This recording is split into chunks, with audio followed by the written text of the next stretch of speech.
When the lady called me up this morning on the phone, and some other person called me up. I called her early this morning, and then while I was waiting for her to come on, somebody called me on the phone, and I clicked over to them and talked to them, and then when they got off the phone and they hung up, the lady called me back and asked me, was my name Alan Twyman? And I said, yeah.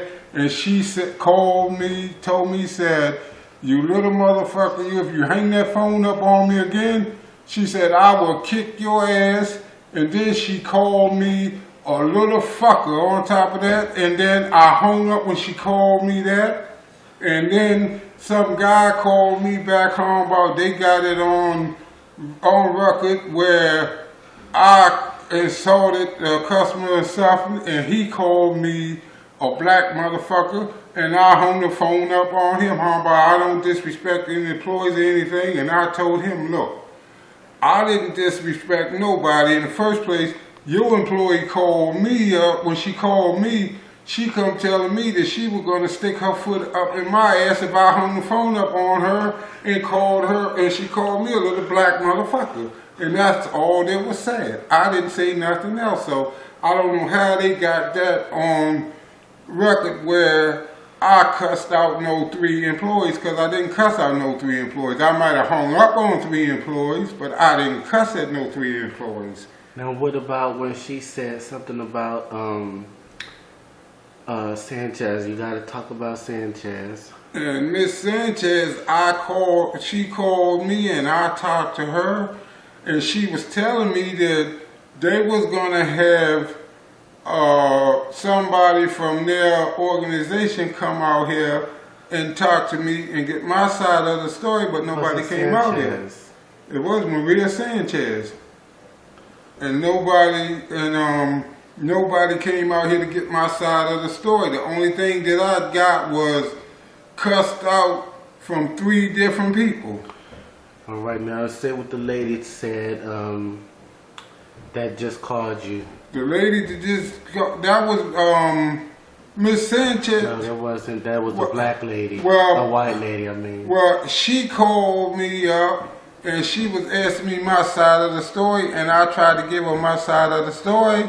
She wouldn't listen, and I told her. Say exactly what she said. She told me, she said, she's got good employees, and her employees don't lie to her and stuff. And I told her, after I told her what I had to tell her, she told me if I stepped foot into her store, that she would take and she would stick her foot up my ass.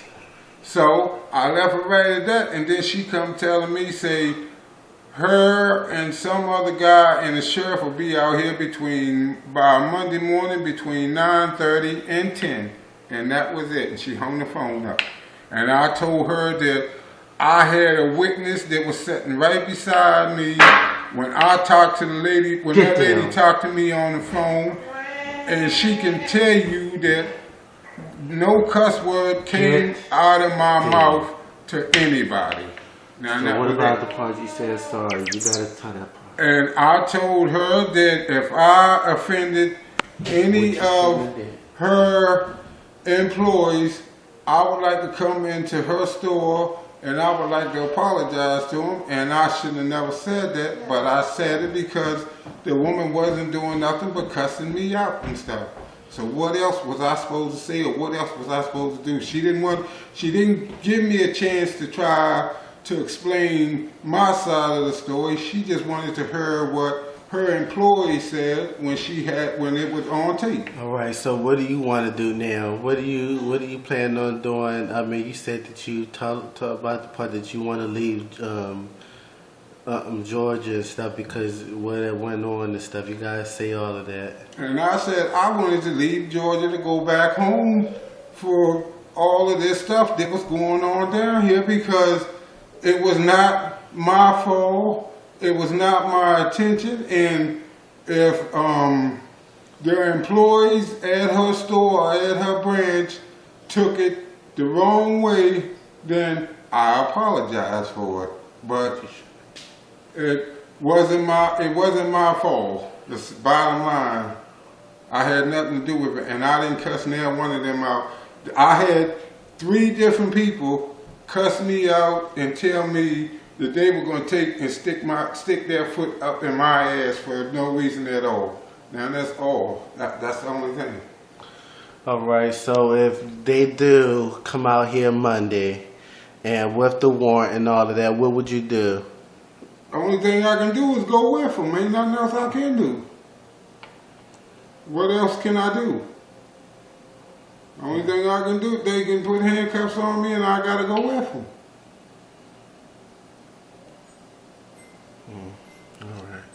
All right. What else can I do?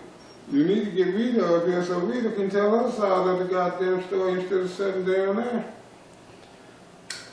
Well, oh, you forgot to tell the part that they didn't want to listen to. Go ahead. I did. I said they didn't. No, they didn't want to hear what Rita was. Oh, they didn't want to hear what my witness had to say because I told him that I had a witness sitting right beside me on the couch and she heard everything that was said. And the lady said that she didn't want to hear nothing that she had to say. She didn't have to speak to her. So therefore, she didn't want to listen to me. She didn't want to hear anything I had to say. She took her employees' words over top of mine. Keep going. And what? And then what next? And then after she said that, she hung the phone up on me and she told me, say that me, somebody, and the sheriff will be out there Monday morning between 9 and 10. Because that was a federal offense. I said, well, there's nothing else I could do. I tried to come to some kind of compromise with you. I tried to tell you my side of the story, but you say you didn't want to hear my side of the story. You believed what your employees were saying. And that was it. And now you don't know what to do. And now I don't know what to do. Because they don't want to believe my side of the story because they believe their employees. She's got faithful employees. They don't lie to her. So, I don't know. But what you need to do now, you need to get Rita up here and let Rita get on that thing.